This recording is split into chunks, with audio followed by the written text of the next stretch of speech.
예, 마켓 시그널 시간입니다. 시장이 주는 여러 신호들을 잘 감지해야죠. 월요일은 한국투자증권 법인금융센터 장용혁 팀장님 함께합니다. 팀장님 어서 오십시오. 네, 안녕하세요. 예, 11월이 좀 아쉽습니다. 상승세를 좀 이어가지 못하고 외국인 매도 이어가면서 상승분을 거의 다 이제 좀 반납한 상황인데요. 예, 결국은 이제 미중 협상이 풀릴 것인가가 관건입니다. 12월 전망 좀 해주십시오. 일단 뉴스 나오는 것들은 조만간 서명을 할 것처럼 얘기가 나오기는 하고 있어요. 그래서 아마 그런 부분들이 11월을 좀 아쉽게 마감을 하긴 했습니다만 그래도 우리 예전에 뭐 2000 아래에 있던 시점보다는 훨씬 더 나름 할 만한 시장이지 않습니까? 그래서 그런 부분들을 먼저 말씀을 좀 드리고요. 왜 밀렸느냐? 우리가 이거 하나가 문제가 돼가지고 시장이 밀렸습니다라고 얘기하면 그것만 바로 잡으면 되니까 참 쉽습니다. 근데 금요일의 하락은 참 복합적이었죠.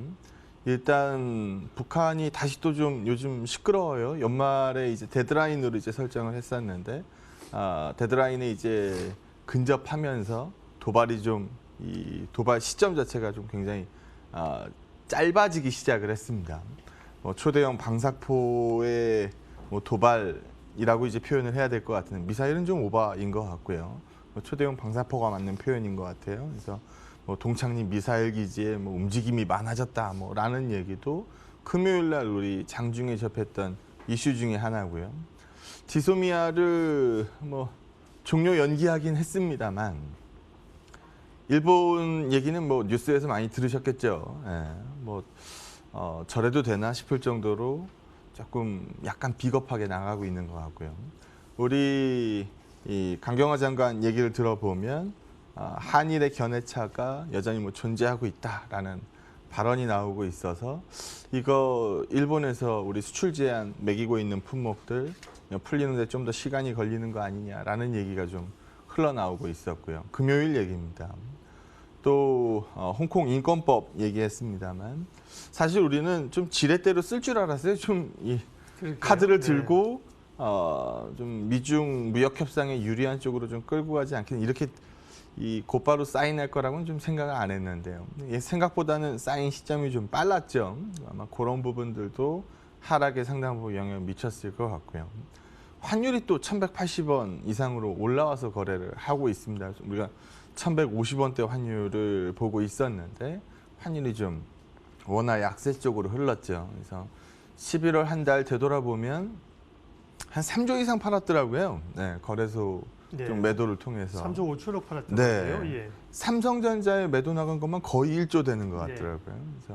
그래서 좀 수급상으로 가장 뭐 관심이 많았던 얘기 중에 하나가 MSCI 중국 얘기였는데 그게 종료됐음에도 불구하고 매도세가 좀 거칠게 나왔다라는 점 아마 이런 부분들은 좀 전에 말씀드린 4가지 이유 정도의 좀 복합적인 얘기들을 해야 될 것 같습니다. 그러면 계속 이어질 거냐라는 부분에 대한 얘기를 이어가야 되는데요. 자료 보면서 추가적인 설명을 좀 드리도록 하죠. 첫 페이지 보시면요. 제가 이제 제조업 지표 차트를 하나 보여드릴 텐데 PMI 값이니까 이제 제조 지표죠. 여기서 빨간색이 DM입니다. DM. 그러면은 선진 시장 쪽이죠. 예. 그리고 까만색 선이 EM 시장 쪽이고요. 회색 선은 뭐 월드 인덱스입니다. 그럼 여기서 보시는 것처럼 어디가 제일 안 좋아요? 지금 현재 이 그림상으로 봤을 때 제일 안 좋은 건 그림상으로는 선진 지역이 아니에요. 네, DM이 안 좋습니다. 근데 시장은 어디가 안 좋아요? 시장은 EM이 안 좋아요. 유난히 대한민국 시장이 좀 약한 것도 있었고요. 그런 부분들로 봤을 때 제조업 지표가 지수를 전체 다 설명 못한다라는 결론에 나오게 됩니다. 뭐 그 얘기는 조금 더 이따가 하도록 하고요. 그럼 여기서 우리 이 하나씩 좀 찍고 넘어가 보자라는 거죠. 그러면 DM 시장 값으로 봐도 추가적으로 꺾이는 그림은 아니고요. 적어도 눕기 시작했잖아요. EM 시장 값으로 보면 반전을 시작했고요. 월드 인덱스 값으로 퉁쳐서 보면 여기도 마찬가지로 반전을 보이기 시작했습니다. 그러면 적어도 제조업 경기가 시장의 마이너스 요인으로 더 영향을 미칠 거다라고 얘기하기엔 사실 어렵죠. 그러면 이거 말고 다른 이유를 찾아야 된다라는 겁니다. 그럼 다른 이유 찾기 전에 퍼즐을 이제 하나씩 들어보면 여기서 보시는 것처럼 우리 3대 중앙은행 하면은 어디 불러요? 미국이 완전. 네, 페드 맨 처음에 부를 거고, 그다음에 ECB 부를 거고, 네. 그럼 BOJ 부르겠죠. 그렇죠. 아무래도 예. 기축 통화를 들고 있는 중앙은행들의 힘이 셀 수밖에 없으니까. 우리 BOK가 여기에 못 들어가는 거는 뭐 아쉽지만 현실 아니겠습니까? 그러면은 중앙은행의 밸런스잇을 보면 더 줄고 있느냐 아니면 반전을 보이기 시작했느냐 이거를 한번 얘기해 보자라는 거죠. 우리가 작년에 중앙은행의 페드의 마이웨이를 보고 참 시장이 어려웠습니다. 지금 적어도 그 국면이냐라는 부분을 한번 생각해 보자라는 거죠. 이 채권 매입을 다시 재개를 했어요. 적어도 여기서 그림에서 보시는 것처럼 중앙은행이 더 밸런스잇을 줄입니다라고 얘기하고 있는 단계는 아닙니다. 그러면 제조업이 영향을 미치는 것도 아니고 중앙은행이 재를 뿌리는 것도 아니고 그럼 여기서 뭐가 차이가 나서 DM 시장은 나름 잘 버티고 EM 시장은 죽어날까요? 라는 부분 얘기를 이어가야 되겠죠. 여기 보시는 것처럼 달러 얘기를 이어가야 될 것 같은데요. 다음 페이지 먼저 보여드리죠. 달러하고 신흥국 증시의 상반계수를 매기면 여길까요? 정일까요? 달러가 올라가면 신흥 증시가 올라간다 빠진다. 어느 그렇겠죠. 쪽일까요? 네, 빠지겠죠. 후자 쪽입니다. 빠지겠죠. 역의 상관관계입니다. 역의 상관관계가 마이너스 1이면 완전 역상관인데 지금 여기서 보시는 것처럼 신흥국 전체하고 보면 0.82, 마이너스 0.82 상관관계고요. 아시아 신흥시장을 보면 0.74 상관관계니까 마이너스 0.74니까 달러 올라가면 적어도 신흥국 증시가 어렵다는 겁니다. 그러면 달러가 더 올라갈까 올라가지 않을까를 얘기하는 게 맞겠죠. 여기 그림에서 보는 것처럼 오른쪽은 달러 인덱스 값이고요. 왼쪽은 유로당 달러를 얼마 주느냐, 파운드당 달러를 얼마 주느냐. 그러니까 위로 올라가면 올라갈수록 달러가 어떻게 되고 있다는 얘기예요.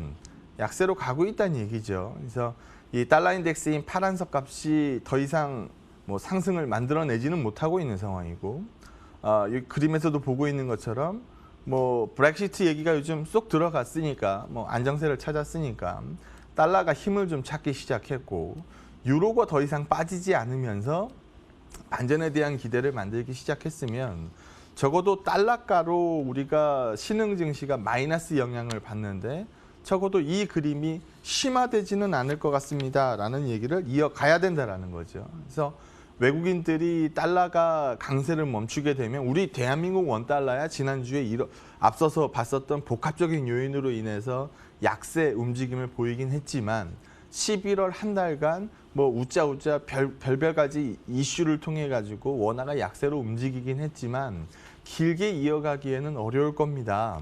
그래서 이 그림에서 보는 것처럼 11월 한 달간 외국인이 3조 넘게 팔았지만 여기에는 MSCI EM 인덱스라는 이벤트가 있었고 거기에 뭐 가장 영향을 많이 받는 종목 중에 하나였을 삼성전자 매도가 많이 겹쳐지면서 결국 수급은 좀 약했지만 제조업 전기가 바닥을 찍기 시작했고 달러가 강세를 추가적으로 보이기 어렵다는 측면에서 보면 더 어려워지는 시장으로 보지는 않습니다.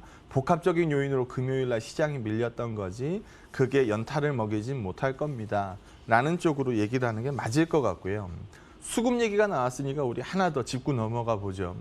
우리 연말 되면은 하나 이슈 잡는 게 있죠. 뭐예요? 양도세. 네, 양도세 얘기입니다. 예.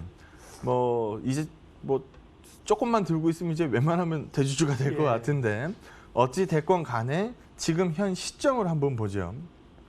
지금 현 시점을 한번 보면 여기에 나와져 있겠죠? 네. 이거 착각하시는 분들이 좀 많은 것 같은데 이거 내년 3월 말까지만 팔면 되니까 내가 지금 뭐 16억 들고 있다 하더라도 이거 내년 3월까지만 팔면 되는 거 아닙니까? 라고 말씀하시는 분들 많이 계세요. 아닙니다. 그 이유를 말씀을 드리면 내년 3월까지 해서 다 팔면 상관없어요. 다 팔면 양도세 부과 안 되는데 만약에 1억이라도 남았다. 1억이라도 남으면 내년 4월에 팔게 되면 이거는 양도세 부과됩니다. 그래서 올해 뭐 많은 투자자분들이 이제 10억 밑으로 만들어 놓고 대주주의 범주에서 벗어난 상태에서 매매를 하려고 할 거기 때문에 연말에 웬만하면 매도세가 좀 많이 몰릴 것 같다라는 얘기가 많이 나오고 있어요. 그런데 이게 우리 앞서서 그림에서도 보는 것처럼 2013년도 이후에 매년 연말을 보면 굳이 이 뉴스 때문에 파는 게 아니라 하더라도 항상 연말에는 매도가 좀 많습니다. 그래서 이게 수급적으로 원래 이렇게 생겨진 그림이라고 한다면 이게 또 올해 시장 12월에 뭐 철퇴를 날리는 뉴스는 아닐 거다라고 말씀을 드릴 수 있을 것 같고요. 주가가 높은 상태라고 한다면 매도의 압력이 높겠죠.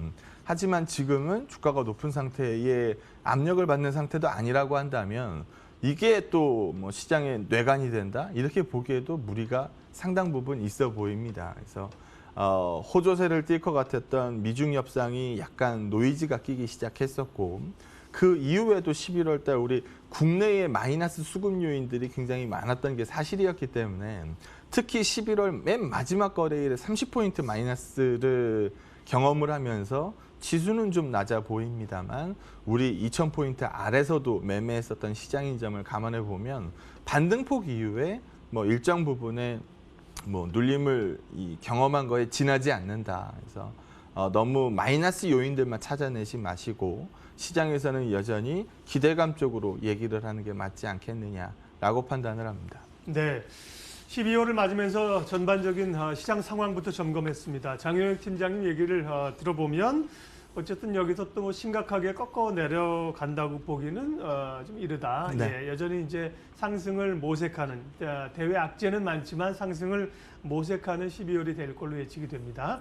그러면 역시나 관심은 이제 어떤 섹터나 종목에 관심을 가져야 합니까? 네, 이벤트 드리븐 얘기를 안 할 수가 없는데 네. 왜냐하면 시장이 전반적으로 좋으면 얘도 되고 쟤도 되고 뭐 우리 모두 다 해피하겠지만 지금 현재 그렇지 않은 상태라고 한다면 이벤트를 잡아서 우리가 종목을 얘기할 수밖에 없겠죠. 네. 오는 4일, 5일 이게 사드 이후 처음 있는 일이라고 하더라고요. 중국의 이제 왕이 외교부장이 방한을 합니다. 사드 이후에 처음 왕이가 방한을 한다.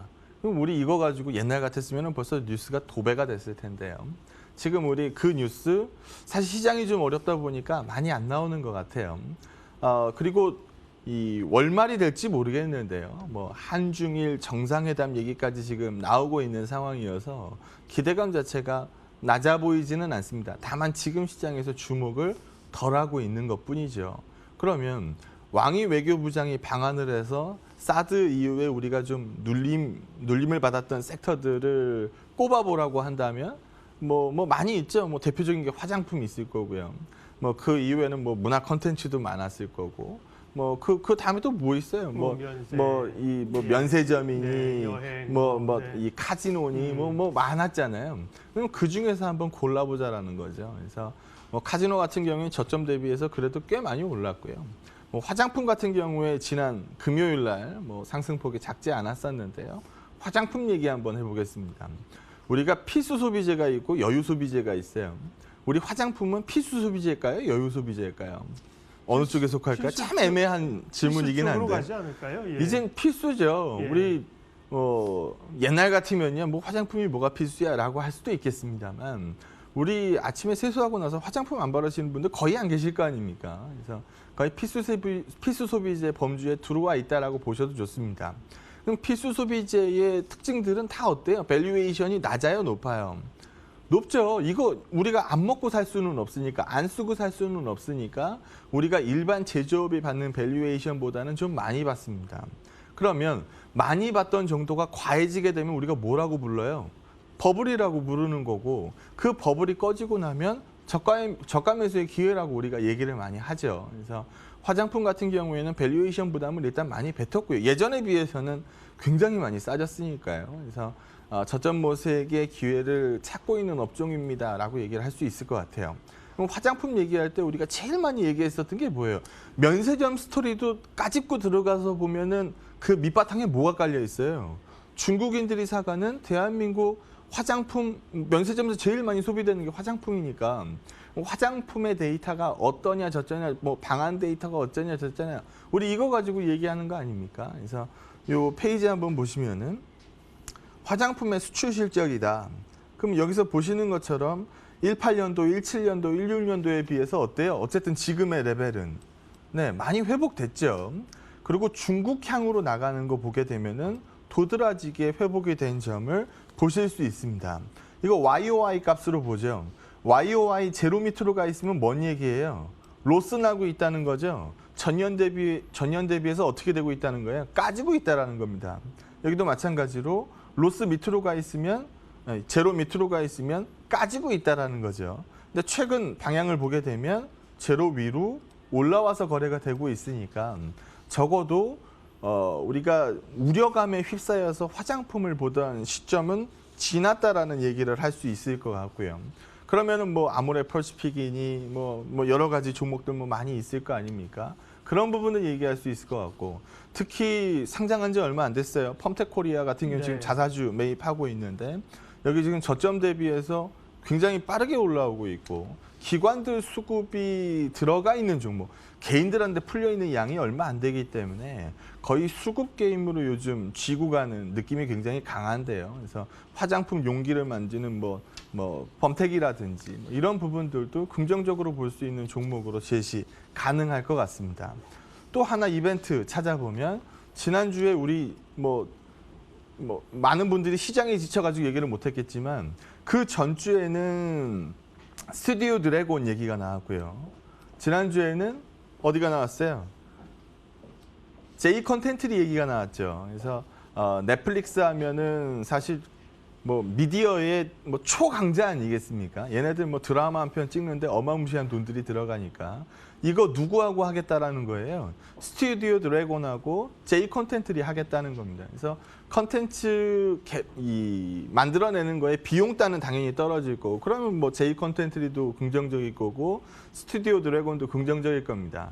근데 이거 만들어낸 컨텐츠를 유통을 해야 되잖아요. 그러면 우리 예를 들어서 여기 한번 얘기를 해보죠. 스튜디오 드래곤에서 넷플릭스와 손잡고 경쟁력 있는 컨텐츠를 만든 다음에 이거를 넷플릭스에 유통시키는 건 누가 해요? 스튜디오 드래곤이 합니까?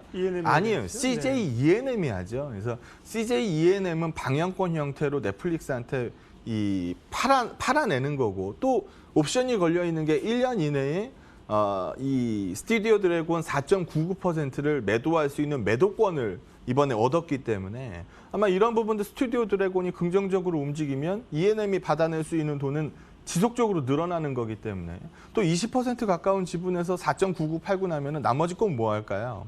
나머지 것도 팔겠죠. 그래서 들어올 수 있는 돈의 양이 계속 늘어나고 있는 단계라고 보시면 됩니다. 그래서 시장이 전반적으로 온기를 띠고 있지 않으니까 얘도 좋고 쟤도 좋고 얘기하기는 어렵지만 이벤트 드리븐 성격으로 긍정적 이슈가 나온 것들을 찾아서 매매를 한다라고 하면 지금 말씀드린 종목들은 지난주에 상대 강도를 띄었던 종목들이거든요. 그래서 이런 식으로 종목을 골라내는 게 필요한 시점 아니겠느냐. 그래서 오늘은 화장품, 펌텍코리아나 아모레퍼시픽이나 미디어에서는 제이 컨텐트리나 스튜디오 드래곤, CJ ENM 이런 쪽으로 한번 추려서 말씀을 좀 한번 드려봤습니다. 예, 오늘 물론 이제 관심권에 말씀해 주신 종목도 물론이고요. 이제 연말까지의 시장 접근이 어떻게 보면 이런 식으로 이제 가야 된다. 네. 어떤 경기 관련주 이렇게 뻗어가기보다는 네. 이벤트를 가지고 모멘텀을 가진 종목으로 가야 된다는 말씀입니다.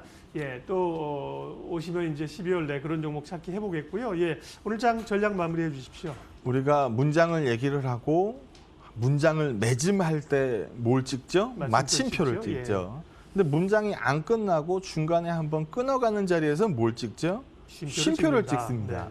마침표와 쉼표는 분명히 다른 얘기인데 지금 마치 우리는 시장이 힘들어지고 문장 읽기가 어려워지니까 마침표를 찍으려고 하는 투자자들이 늘어나고 있는 것 같아요. 그래서 문장이 끝나지 않았고 11월 달에 우여곡절 끝에 쉼표를 하나 찍었을 뿐이지 마침표를 찍을 시장 분위기로 판단하고 있지 않기 때문에 다소 좀 시장에 부침이 좀 있다 하더라도 종목 찾는 이 작업을 계속적으로 할 필요가 있어 보인다라고 말씀 좀 드리도록 하겠습니다. 예, 월요일 마켓 시그널 한국투자증권 법인금융센터 장영혁 팀장님 함께 했습니다. 고맙습니다. 네, 고맙습니다.